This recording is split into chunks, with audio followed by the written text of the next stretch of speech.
5, 4, 3, 2. Hello and welcome to 4,000 and Counting. I am Watty and right back off the IR. It's Mr. Mark Miggy. What's up, Mark? You're back. Nice to have you back. Obviously, we've just spent 3 awesome days together, 3 countries, 3 days, 2 hockey games, crazy fans, everything else. But that's not what we're here to talk about.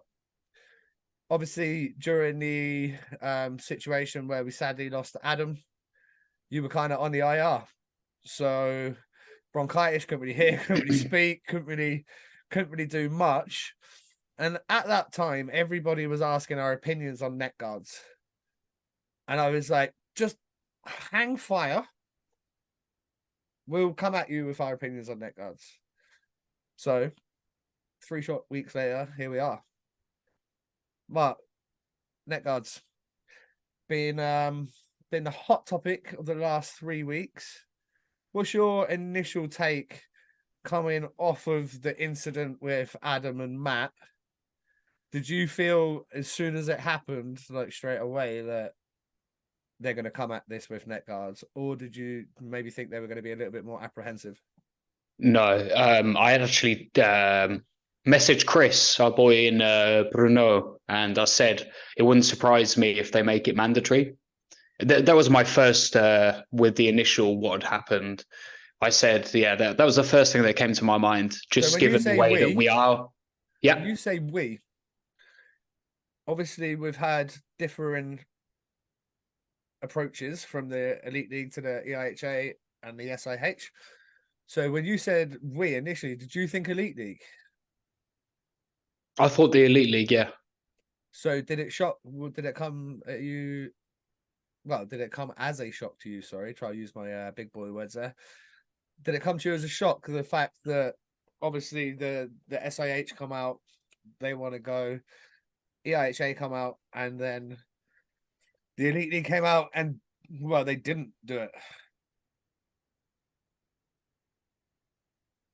Well, I am surprised, of course. I'm sure a lot of people are actually quite surprised given the take of the other organizations.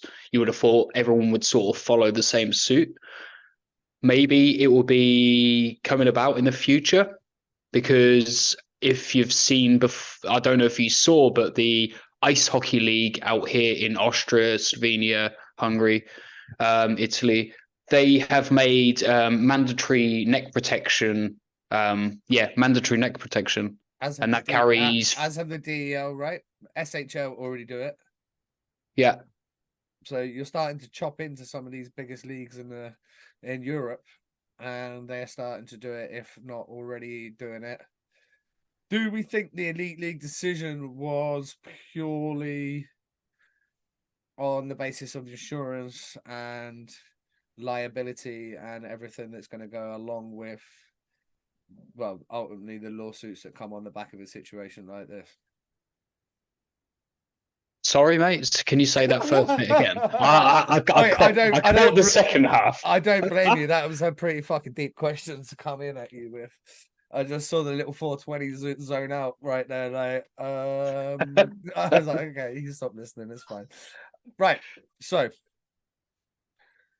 you might have missed this when you was gone. I don't. I maybe done a live or done an interview. I've done something. Can't remember which one it was, but it got around to talking about the subject of insurances and stuff like that. Now, I just so happened to be speaking to my friend. She's a shit hot like injury lawyer. You know, she got her client, I believe, I think it was something like 12.6 for a paraplegic injury through rugby, more for, you know, another 10 million for a client for an injury through motorsport. You know, so this is her gig. She's fucking good at her job and she knows what she's doing. She knows what she's talking about. I think I said on the podcast last time, she told me it's £40 for her to send an email saying thank you. Just that's it, nothing else. Read it, thank you. £40. Like her company charge her out at like a fucking good rate. She told me the rate. I'm not going to say it online, but it's it's more than George Ellison, that's for sure. Fuck that guy. It's more than what he's getting, but you know she's practicing. barrister, and she's doing these types of things standing up in court. And she said, if the EIHL came out straight away, mandated neck guards, when it comes to any sort of case against them, you're almost admitting liability in the fact that, okay, so why have you put neck guards in now? Well, we put neck guards in now because Adam died from a skate to the neck, and we don't want to see that happen again.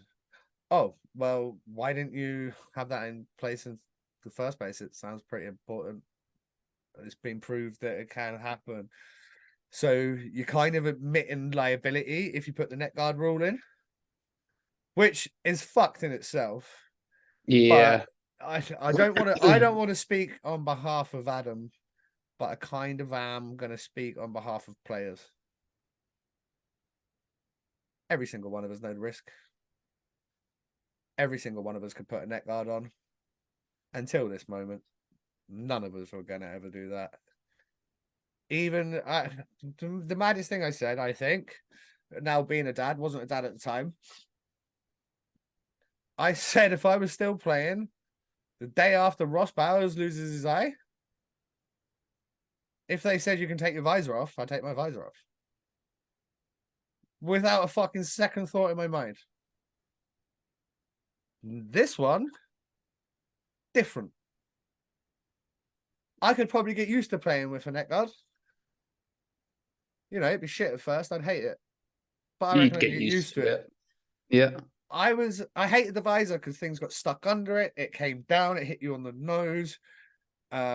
Shattered, cracked, eyebrow done through a visor, nose done, cheekbones. Loads of shit done through visors where I'm thinking, instead of a big hard piece of, you know, plastic that can shatter, I'll take the elbow, I'll take the shoulder pad. I can block that a little bit. Most of the contact that was coming here, did it ever save my eye? I don't know that it ever did. But it could have done. Now, it didn't for Ross. It didn't for Beauregard. It didn't for other guys, you know. Neck guards. Would a neck guard have saved Adam? I don't know. We saw the under-16 player playing AAA in the States last week, or Canada. He has a nice little zigzag job in his neck from, I'm going to say, here to here. Yeah. Perfect job by that guy on the fucking stitches. Guy or girl, sorry. On the stitches. Fantastic job under what I can only imagine is immense pressure. How's that for you? How's that for your hand-eye and your stability and like you're just being able to... I bet that if you can do that, surely you would make like an elite sniper. You'd think so with steady hands like that, hey? You can just slow that breathing down to like a breath every, you know, just that to be able to stick. You must be able to go, right, I'm going to go down to like 30 beats per minute here and just be like, boom, boom, boom, methodical. The way stitches look great. Fantastic job. Kid had a neck guard on. Didn't stop him getting cut. But it reduces the thing is it reduces the impact, doesn't it? It can give you that minute, 2 minutes, whatever it is. It gives you time. In that case, it gives you that time and it buys you that time. So yeah. I think it purely depends on how you get hit. Now, of course, you're not going to get hit the same anytime. Adam one, there's a good bit of speed, cross ice action, speed. The other ones that we've seen recently have been more kind of full player in front, player behind, skate comes back, player kind of. And we're talking since the Adam and Matt situation, I've seen, no exaggeration, 12 skates to the head, face, neck. I saw a comment that said, does this always happen? Yeah, it's fucking happened forever. But you know what happens when there's a death? Fortunately, no one's caught 99% of the time, but it does happen. Or even if you are caught. Still 99% of the time, you survive. Because Adam, to my knowledge, there's a 16-year-old and a couple of others is one of 4 or 5 to die from a skate to the neck. But like me and Mark were just saying, if we think since Adam, that was 3 weeks ago, there's been 10 to 12 skates to the neck face area that we know of. That hasn't happened in U10's practice when little Johnny's fallen over, or rec skates, or these are the ones that happen in like good standard AAA, U16, major junior, college, pro sport, European pro leagues. I'm sure there's more. It's the fact that when no one's hurt, no one thinks about it. Right, just imagine the next, I don't know, let's say there's a malfunction at CCM, Bauer, Warrior, whatever, all of them. And the 2023, 2024 leg pads they put out just happen to be shit. All these guys skating out and started blocking shots. And we just suddenly heard about broken tibia and fibias happening 2, 3, 4, 5 times a weekend. You would. But we're lucky we have great equipment. So we might hear about a guy breaking his tib and fib from a shot block once a year. You might. Guys get battered and bruised and bone bruised and chipped, and there's so much that happens that unless there was like a real big string of things or a real big event, i.e. Adam, it's the biggest event that I can think of in my entire lifetime in UK hockey. I've thought about it. There's not one of the eclipses it or even comes close, in my opinion. Is there? Can you think of one, Mark? No, unfortunately, to speak of it, there's not. That was horrific. The biggest thing, and arguably in hockey in generations, because we talked about the ice hockey league, we talked about the DEL, SHL, EIHL, SIH. A lot of the Steelers boys, every single Panthers player had one on last night, right? Memorial game for Adam last night. Pretty sure every Panthers player had on. I would go as far to say as 60 to 80% of the Storm guys had them on, maybe more. But it was high percentage. High percentage. So some of the AHL teams have mandated it. Some of the East Coast Hockey League teams have mandated it, and I would not be surprised. Bandy texted me. I think he said, "What do you think? Bit of an overreaction, maybe?" I was like, "Well, we've been told the DEL are going, and there'll be other leagues incoming on the back of it." And right enough, there's going to be more and more leagues that go to it.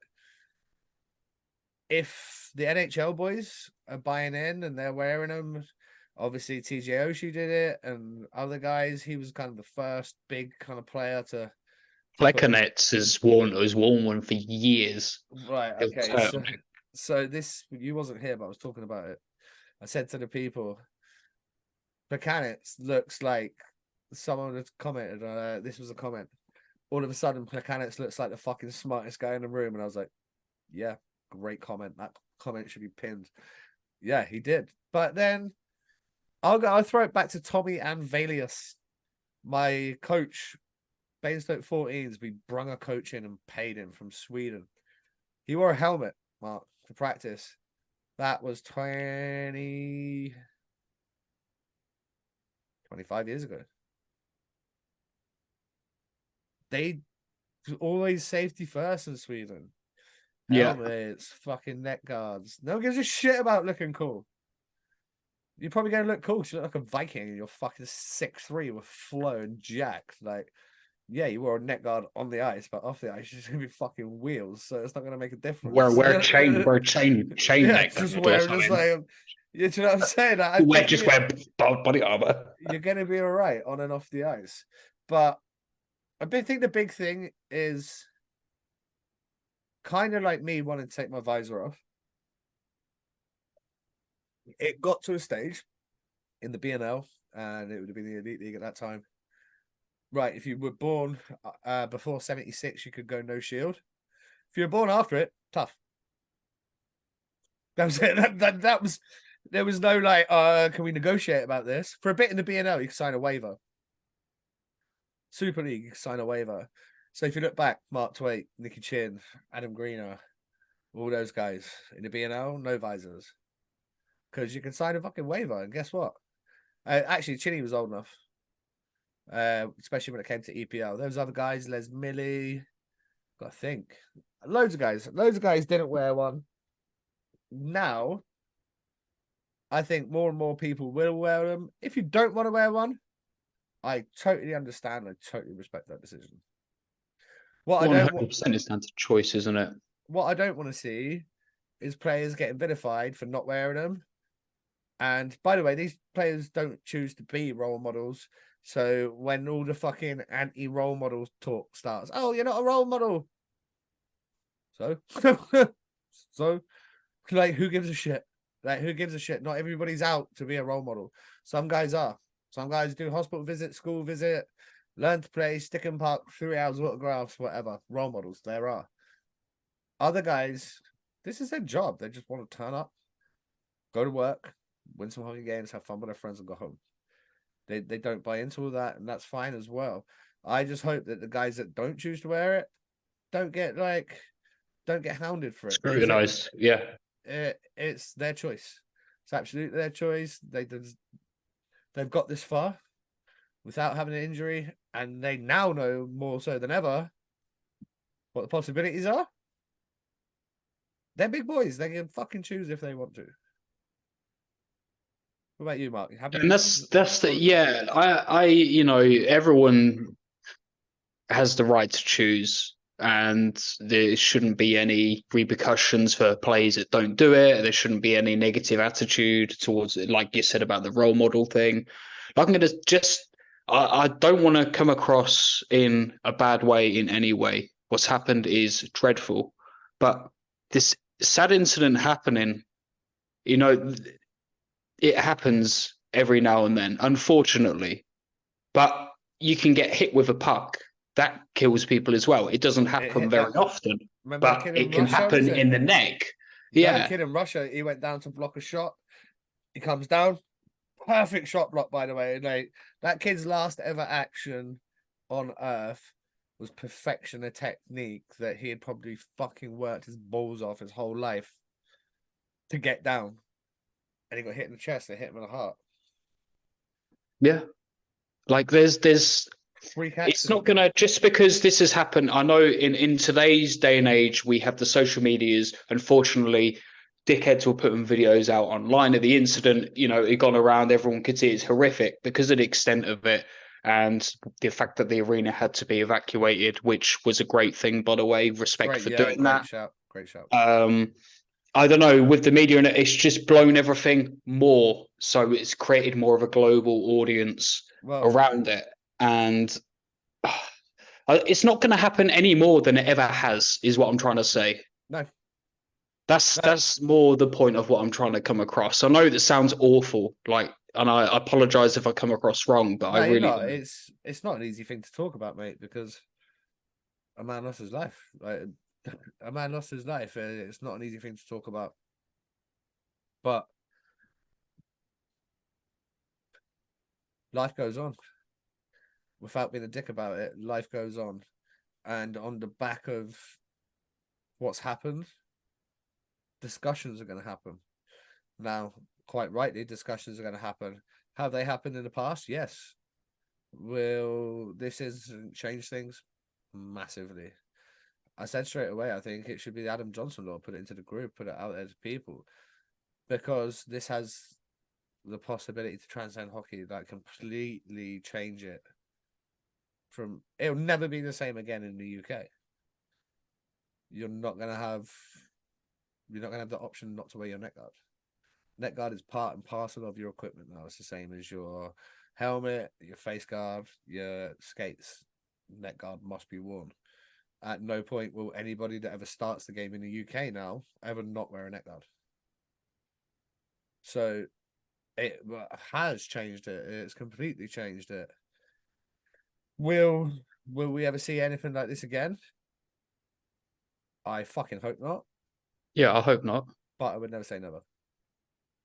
You just don't know, do you? Well, no, that weekend. It's a that freak accident. that weekend proved. That weekend, Sheffield Nottingham Challenge Cup proved that you can never say never, because if you watch that play in real time, you're never thinking 5 seconds later as a man's going to pretty much lose his life.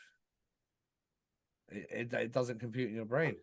And this is why all you fucking space cadets, like, it was intentional. We all know the game better than anything you ever imagine. You've never seen it, and you're like, it's intentional.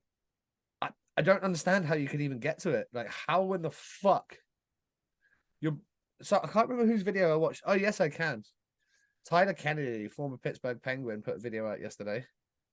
Brilliant video. He's like, I don't think your brain could do that.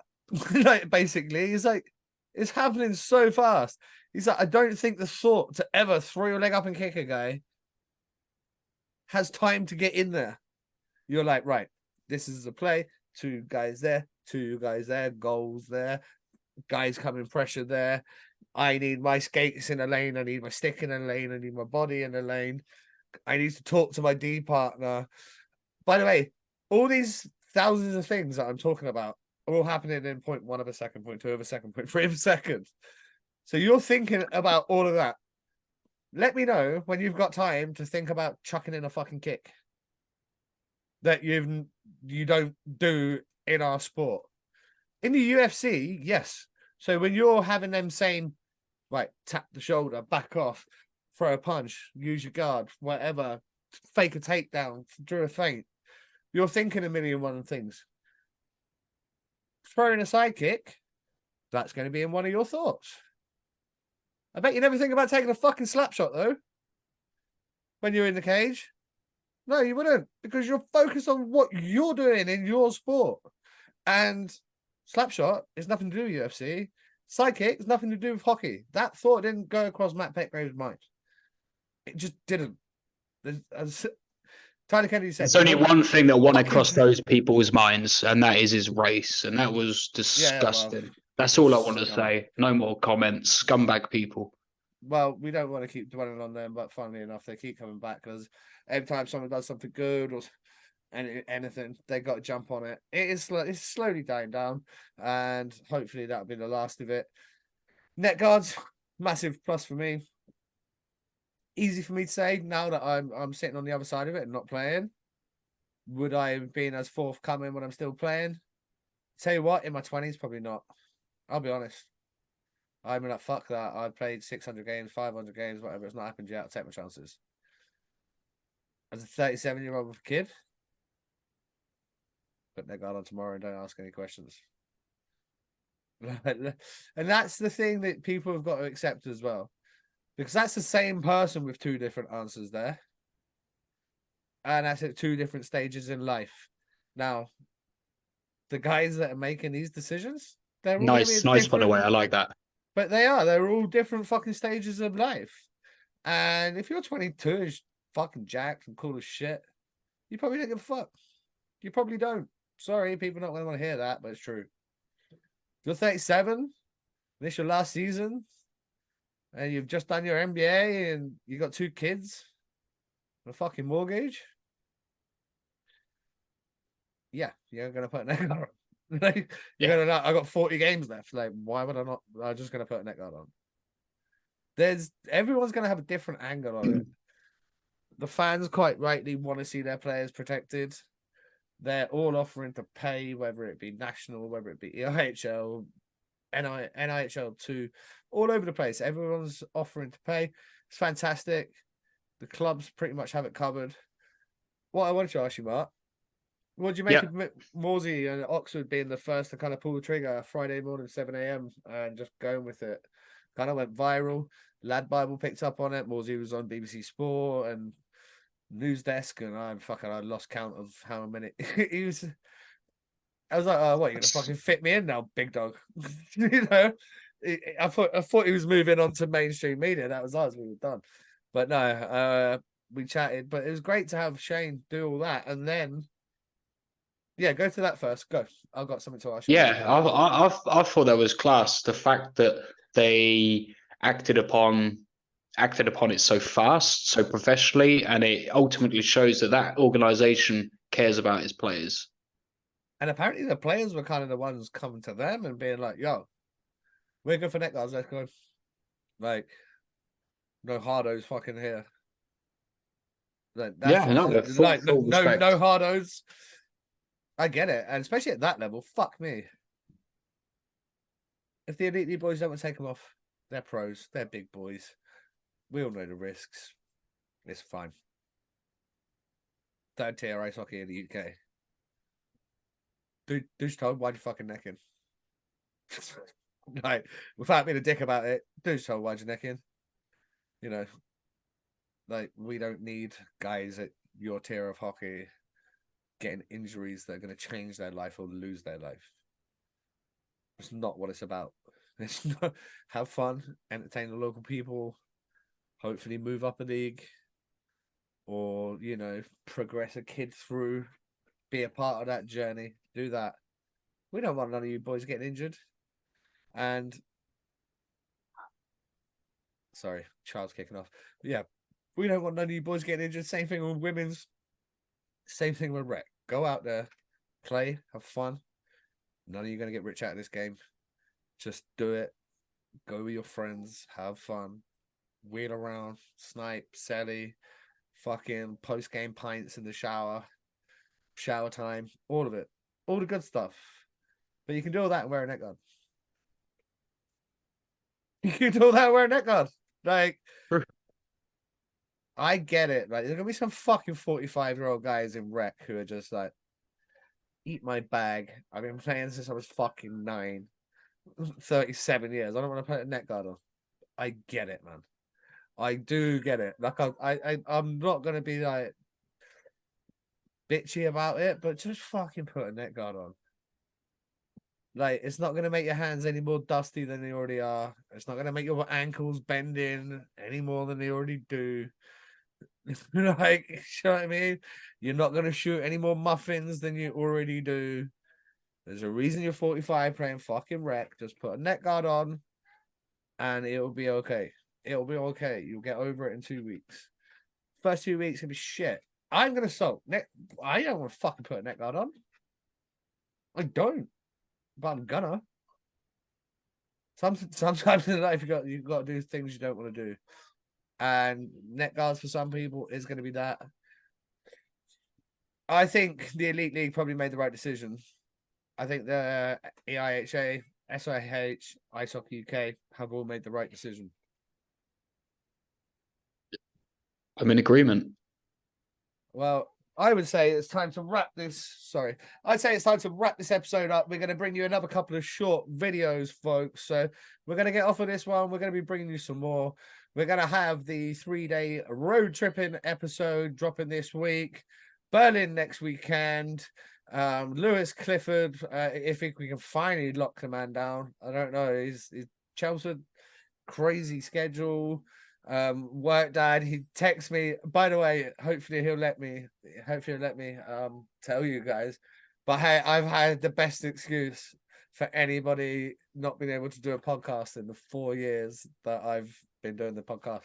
So if Lewis lets me tell you next week, I will tell you. Mark, I'll tell you as soon as we get off there. I just got it through and I was like, legit, we'll get a story out of that. That's fine, we can do next week. But yeah, oh, actually, do I save this for? No, I'm going to ask you now. Sorry, folks. So we were almost done. Your take on the whole DOPS, Shane Moore episode, Mike Maiden stepping down, Barry Archer stepping down. We've had this all go on. Some of it while I was in Vienna. Some of it. It really was good night Vienna, mate. It really was good night Vienna. That's sick, like that. Dad jokes all around. I tell you what, we'll talk about the Barry Archer bit of it going forward, but the Morsey part of it, obviously, we're talking about Shane kind of pumping Oxford tires. He's then had the Stones to come on here, talk about what's happened. On the back of his interview, we lose the chairman and everybody else. So Neckguards, Oxford City Stars. DOPS, Oxford City Stars. Players being involved post-career in important positions who have balls and willing to do something. I think I like the situation. What do you make of it? Yeah, I love it, man. I reckon this video deserves a whole entire kind of thing to itself, but it's just because you haven't It does, been here. yeah. It's just because you haven't Yeah. been here. I kind of want to. The fans are gonna want to know your opinions on it. They're fucking bored shit listening to me already. So obviously having you back, maybe let's just go full. This hog. deserves its own video. Yeah. We could go on. We will go on. So that's been Neckguards. So for me, yes, pump the EIHL have done it, pump the SIH have done it, pump the DEL Ice Hockey League have done it. Respect the fact that the Elite League haven't. I genuinely think they're going to have to get all the legal stuff done, and then they're going to come back to the table, and we will see the Elite League put Neckguards in.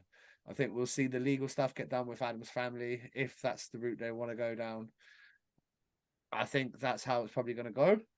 And then we will see the Elite League come back to the table, and they're going to put Neckguards on the table. I would. Maybe they make it mandatory. Maybe it's a strong suggestion, but I don't think anything happens before anything happens with Adam, Matt, and the kind of payout that's going to happen on the back of this, because incidents like this, according to my lawyer friend, they will require payout. They will require settling, and any sort of decision regarding Neckguards may not come before then. But yeah, that's been Neckguards, folks.